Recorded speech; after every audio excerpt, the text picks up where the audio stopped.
Hello friends, welcome to my new channel. और आज हम अपने मोटिवेशनल वीडियो शुरू करते हैं। और पसंद आए तो एक लाइक करिएगा, शेयर करिएगा और कमेंट दीजिएगा। धन्यवाद। चलिए शुरू करते हैं। एक बात की बात है। एक राजा तलवारबाजी कर रहा था तो अचानक से उसकी उंगली में कट लग गया। तो उसने खड़े मंत्री अचानक बोल उठे, राजा साहब चिंता ना करें, जो होता है अच्छे के लिए होता है। यह सुनते ही राजा को गुस्सा आ जाता है।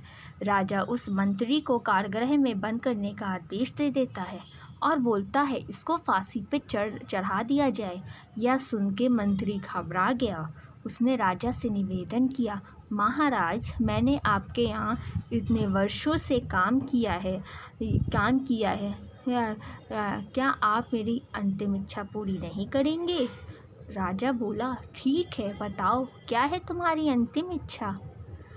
मंत्री बोला, कृपया मुझे 10 दिन का समय दीजिए। इसके बाद आप मुझे जो चाहेंगे वो सज़ा दे दीजिएगा। राजा ने उसकी अंतिम इच्छा तो मान ली है। अंतिम इच्छा भी मान ली राजा ने। फिर कहा उससे कि बलि देने की सारी तैयारियां पूरी हो गईं। जैसे ही राजा को बलि देने के स्थान पर ले जाया गया, वहां खड़े बुजुर्ग की नज़र राजा की खंडित उंगली पे पड़ी। उसने आवाज़ लगाई कि ये तो खंडित है, इसकी बलि तो नहीं दी जा सकती। तो वनवासियों ने राजा को छोड़ दिया। राजा जैसे तैसे वहाँ से निकला और अपने राज्य पहुँचा और उसने सबसे पहले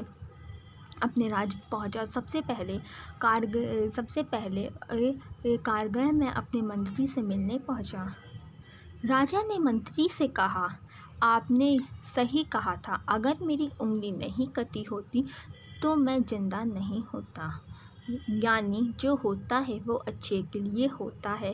राजा ने फिर पूछा, मेरे तो फ़ायदे बहुत हुए, लेकिन आपका कैसा फ़ायदा हुआ? मंत्री बोला, मैं आपके साथ शिकार पर हमेशा रहता था। उस दिन भी रहता था, लेकिन मेरी खंडित नहीं होने के कारण मेरी बलि चढ़ जाती। इसीलिए मेरे साथ भी जो हुआ अच्छा हुआ। राजा प्रसन्न हुआ, लेकिन छोटी सी बात पे मंत्री को सज़ा देने का दुख भी हुआ।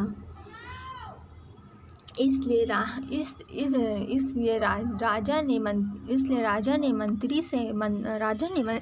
मंत्री को कारागृह से निकालकर फिर से अपने साथ रख दिया। तो चलिए कहानी का आखिरी मोड़ पे शीर्षक बताते हैं कि कहानी का शीर्षक क्या है। दोस्तों, अपने जीवन में बहुत से उतार चढ़ाव आते रहते हैं। कभी कभी कुछ चीज़ें मन मुताबिक नहीं होती। इस कारण से सभी निराश नहीं होना चाहिए। हमेशा याद रखें, जो होता है अच्छे के लिए होता है। भले ही कुछ अच्छा हो या ना हो, लेकिन उस परिस्थिति के प्रति सकारात्मक नज़रिया रखने से उसका प्रभाव बहुत कम होता है। तो यही है एक मेरी मोटिवेशनल स्टोरी कि हमेशा याद रखो, जो होता है अच्छे के लिए होता है। और पसंद आए तो एक लाइक करिएगा, शेयर करिएगा, कमेंट करिएगा, और ताकि नोटिफिकेशन पहुंच जाए। धन्यवाद। आई होप आपको पसंद आए। चलिए मिलते हैं एक नेक्स्ट वीडियो के साथ। तब तक के लिए goodbye, take care and soon meet you next video.